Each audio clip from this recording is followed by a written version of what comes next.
Hello everyone, यहाँ पर हम काव्य के अधिकारी पर बात करेंगे। बहुत ज़्यादा इम्पॉर्टेंट क्वेश्चन है ये, प्रीवियस ईयर में कई बार पूछा गया है। तो काव्य का अधिकारी कौन है? किसी काव्य लिखने का अधिकार है, यही बेसिक प्रश्न है इसमें और कुछ नहीं। तो काव्य का जो अधिकारी है उसमें क्या क्या गुण होने चाहिए, यही इस चैप्टर में पढ़ा जाएगा। फिर उसके बाद भारतीय जो साहित्य है उसमें भारतीय काव्य शास्त्र में विद्वानों ने क्या क्या मत दिए हैं, फिर पाश्चात्य काव्य शास्त्र में विद्वानों ने क्या मत दिए हैं, ये पढ़ेंगे हम और ये चैप्टर यहीं पे फिनिश हो जाएगा। और इस वीडियो से आपका ये पूरा चैप्टर कवर हो जाएगा। तो साहित्य को पढ़ने, जानने और समझने का अधिकारी कौन है, क्यों है, कैसा है, ये सब इस पार्ट में पढ़ने के बाद हमें समझ में आएगा। तो साहित्य का स्वरूप, कारण, उद्देश्य, जीवित या आत्मा क्या है आदि प्रश्नों पर विचार मंथन के साथ ही जो प्रश्न बराबर साहित्य चिंतकों की दृष्टि में रहा है वह है काव्य के अधिकारी का प्रश्न। रचनाकार की साधना, साहित्य रचना किसके लिए है, किसका ग्रहिता, इसका जो रचना होगी उसका ग्रहिता कौन है, उसका पाठक कैसा होगा, कैसा है, कैसा होना चाहिए, ठीक है, रचना का संप्रेषण किसमें होता है, इस पर चर्चा प्रत्यक्ष और अप्रत्यक्ष दोनों रूपों में होती रही है। तो काव्य ग्रहण क्षमता के संस्कारों का भाव होना अवश्य भावी है। यानी जो एक रचनाकार है, जो रचना करता है, तो उस रचना को ग्रहण करना, उस क्षमता, उतनी उसमें क्षमता कि उसके जो रचना है उसको आसानी से ग्रहण कर सके, अवश्यंभावी है। इसलिए लोक और शास्त्र दोनों ही परंपराओं में काव्य ज्ञान के अधिकारी का महत्व रहा है ना। तो जो काव्य लोक होता है, लोक में ही बात करो चाहे वो शास्त्र की भाषा में भी बात करो, दोनों ही जगह पे काव्य का जो ज्ञानी होता है, ठीक है, उसका जो अधिकारी है, काव्य का ज्ञानी और या फिर ज्ञान का जो अधिकारी है, उसका महत्व बहुत इम्पॉर्टेंट रहा है। और उसी के बारे में हम बात करेंगे कि काव्य के अधिकारी या काव्य का जो ज्ञानी है वो उसमें क्या क्या गुण होने चाहिए, ठीक है। तो काव्य का अधिकारी कौन है, ये बेसिक प्रश्न है। और काव्य का अधिकारी बनता कैसे है कि practice makes a man perfect, मतलब कोई भी ऐसी काव्य का अधिकारी नहीं बन जाता है। वो क्या होता है, जैसे आपने वो पढ़ा था काव्य प्रतिभा, है ना, तो उसमें प्रतिभा आदि के बारे में पढ़ा था कि जन्मजात होती है, ऐसा अलग अलग विद्वानों ने रखा था वो बातें, वो ठीक है। फिर यहाँ पर क्या है कि वो प्रैक्टिस जो उसमें वहाँ पे आपने प्रैक्टिस वगैरह भी काव्य हेतु पर बात की थी, तो उसमें आपने जाना था कि जो थर्ड पॉइंट था वो अभ्यास था। तो मतलब बार बार जब वो प्रैक्टिस करता है तो प्रैक्टिस से भी कोई काव्य का अधिकारी बन सकता है ना। करत करत अभ्यास थे जड़मति होत सुजान, रसरी आवत जाते सील पे परत निशान, यानी practice makes a man perfect. तो वो सब भी हमें यहाँ पे देखने को मिलेगा। साहित्य, संगीत, कला के क्षेत्र में प्रवेश करने के लिए व्यक्ति में कुछ संस्कार, कुछ योग्यताएं, कुछ सामाजिक नियमों, अनुशासनों के पालन का लोक सम्मत विधि विधान चाहिए।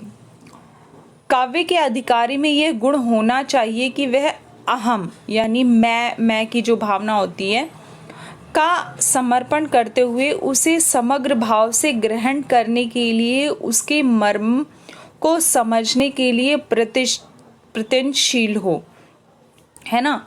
जैसे भारतीय काव्य शास्त्र में काव्य के अधिकारी की चर्चा भी हुई है, ठीक है, और उस पर बात भी हुई है, और उसमें सहृदय होना चाहिए, वो प्रमाता की बात हुई है, सामाजिक होना चाहिए आदि जैसी अवधारणाओं के माध्यम से निरंतर चर्चा का विषय ये काव्य का अधिकारी बना रहा है।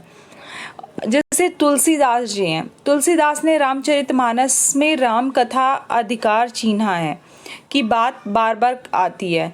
मतलब तुलसी ने रामचरितमानस की अगर रचना की है तो उन्होंने इसलिए की है क्योंकि वो उसके अधिकारी हैं।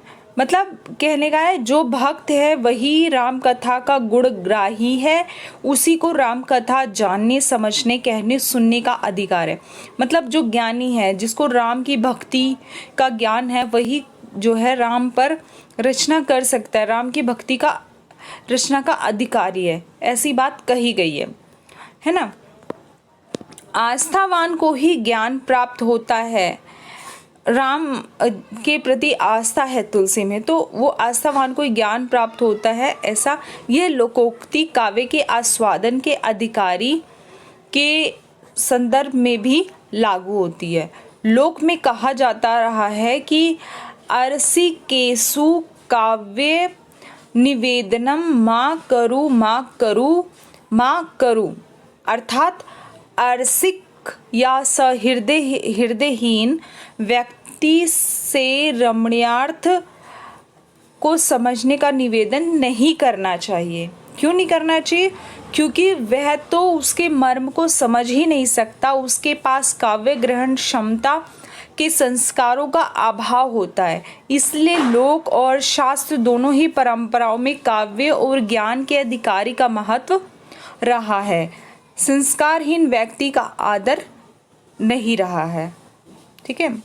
साहित्य संगीत कला विहीन साक्षात पशु पुच्छ पाषाणहीन। इसका मतलब है जैसी उक्तियां लोक में काफ़ी प्रचलित रही हैं, है ना, जिसको साहित्य संगीत और कला क्या ज्ञान होता है वो मनुष्य विद्वान होता है, वहीं पे जो इन सब साहित्य संगीत और कला से हीन होता है वो साक्षात क्या होता है, वो पशु के समान, पत्थर के समान, मतलब उसको ऐसे संज्ञा दी जाती है। काव्य के अधिकारी के लिए भारतीय काव्य शास्त्र में कई शब्द प्रयोग हुए हैं। आस्वादक कहा जाता है, उन्हें रसक कहा जाता है या रसिक कहा जाता है, मर्मक कहा जाता है, ग्रहीता कहा जाता है, भोक्ता कहा जाता है, शीता कहा जाता है। ठीक है। और भारतीय काव्य शास्त्र में काव्य के अधिकारी के लिए समय समय पर अनेक शब्दों का प्रयोग होता रहा है। सहृदय, सुमनस, प्रमाता, नागरक, सामाजिक, भावक आदि अवधारणाएं यूज की गई है। तो सहृदय मतलब होता है कि सहृदय का अर्थ है हृदय सहित, यानी वह व्यक्ति जिसका हृदय दूसरों के हृदय से संवाद कर सके, वह व्यक्ति जिसका हृदय दर्पण की तरह स्वच्छ हो, और वह व्यक्ति जो ज्ञान से संपन्न हो और संस्कारी हो, उसे हम सहृदय कहते हैं। ये इम्पॉर्टेंट है, ये लिखना पड़ेगा आपको। ठीक है। तो सहृदय मतलब समझ में आ गया कि जिसका जो हृदय है दूसरों के हृदय को समझ सके, उससे बातें कर सके, उसकी जो हृदय है उसकी बात को काव्य के रूप में ला सके। इसी तरह सुमनस मतलब होता है सुंदर मन वाला, है ना, निर्मल मन वाला, मतलब किसी के प्रति ईर्ष्या द्वेष ना हो उसके मन में। राग द्वेष विकृति से मुक्त होकर विविध कलाओं में पारंगत व्यक्ति को हम सुमनस कहते हैं, है ना। वेद पाठी व्यक्ति ही सुमनस कहलाता है। इसी तरह हमारा थर्ड पॉइंट है प्रमाता, यानी भारतीय काव्य शास्त्र में सुमनस का पर्यायवाची शब्द है प्रमाता, जिसका अर्थ प्रकृष्ट मन वाला, उदात्त उच्च विचार की भूमि पर पहुंचा हुआ व्यक्ति, ऐसा प्रमाता के लिए यूज होता है। साहित्य के अध्ययन मनन से बने एक बेहतर व्यक्ति का प्रतिमान होता है प्रमाता। एक एग्जाम्पल होता है जिसने बहुत अच्छे से साहित्य का अध्ययन किया, उसका मनन किया, और एक बेहतर प्रतिमान के रूप में प्रमाता कहलाता है वो। और ये कवि की तरह बहुज्ञ और प्रतिभावान होता है, बहुत मल्टी टैलेंटेड होता है ना। वह व्यक्ति जिसमें अतीत की स्मृति, वर्तमान की मति, भविष्य बुद्धि, प्रज्ञा तीनों निहित होता है, उसे हम प्रमाता कहते हैं। फिर इसी तरह हम नागरक शब्द के बारे में पढ़ते हैं। तो नागरक का अर्थ है चतुर, प्रवीण, प्रबुद्ध। वह व्यक्ति नागरक कहलाता है जो कला मर्मज्ञ, परखी और कला को सराहने की क्षमता से संपन्न हो।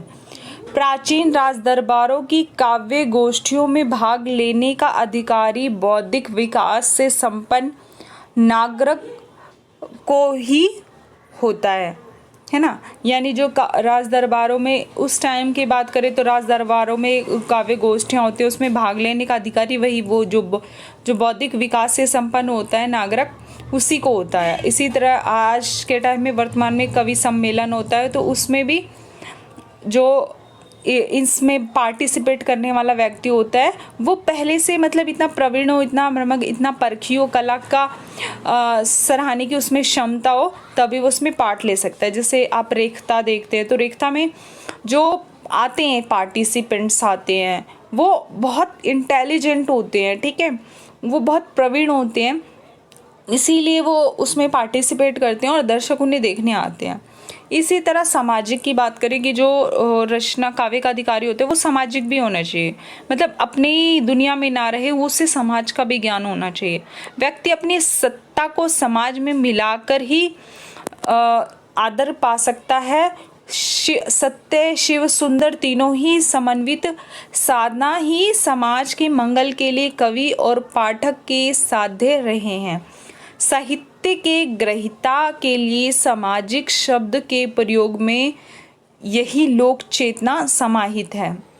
लोक की जन जन की कष्ट और पीड़ा को समझने की संवेदनशीलता से संपन्न व्यक्ति ही सामाजिक है। उसका हृदय लोक हृदय है, वह दूसरों के दुख से दुखी, दूसरों के सुख से संपन्न होने में समर्थ है ना। तो सामाजिक वही है जो दूसरों के दुख को देखकर दुखी हो, जो दूसरों के सुख से सुखी हो, है ना, वही व्यक्ति सामाजिक कहलाता है, ठीक है। और सभा और समाज जैसे भारतेंदु युगीन जो रचनाकार हैं वो ऐसे शब्दों का यूज़ भी करते हैं कि सामाजिक हमारे साहित्य के अध्येता का चिंतक पर्याय हो गया है।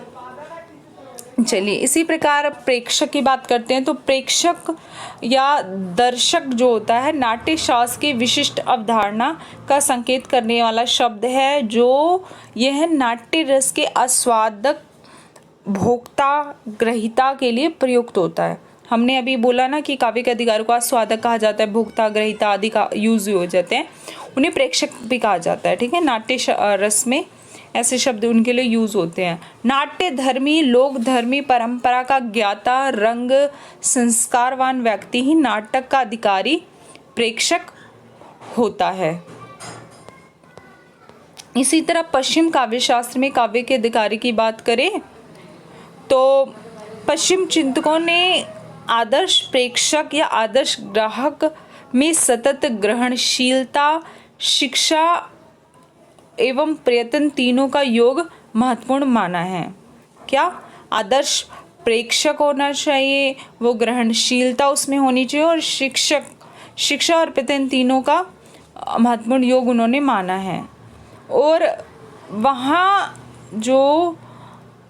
वहाँ भी पाठक जो होता है, यानी पश्चिम काव्य शास्त्र में पाठक में भावित्री प्रतिभा की स्वीकृति है, यानी जो पढ़ने वाला है उसमें भावित्री की प्रतिभा होना चाहिए, इसको स्वीकार किया गया है, ठीक है। और पाठक के संस्कार को सामाजिक संदर्भ प्रदान करने के लिए विशिष्ट वर्ग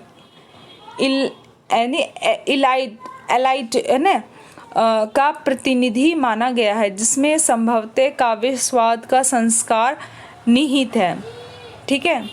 विशिष्ट वर्ग जो होते हैं इनके लिए ये वर्ड यूज़ होता है कि इसे प्रोनाउंशिएट आप अलग अलग तरह से कर सकते हैं, लाइट वर्ग होता है, ठीक है। और जो पश्चिम चिंतक है उन्होंने ग्रहणशीलता, शिक्षा और प्रयत्न, ये तीन जो है महत्वपूर्ण माना है। ये तीन योग बोलो, अभ्यास बोलो, एक्सरसाइज बोलो, जो भी है, कि वो ग्रहणशीलता उसमें होनी चाहिए, उसमें शिक्षा ज्ञान होना चाहिए और प्रयत्न, उसमें प्रयत्न करने की जो क्षमता है वो होनी चाहिए, तभी वो है आदर्श प्रेक्षक कहलाएगा।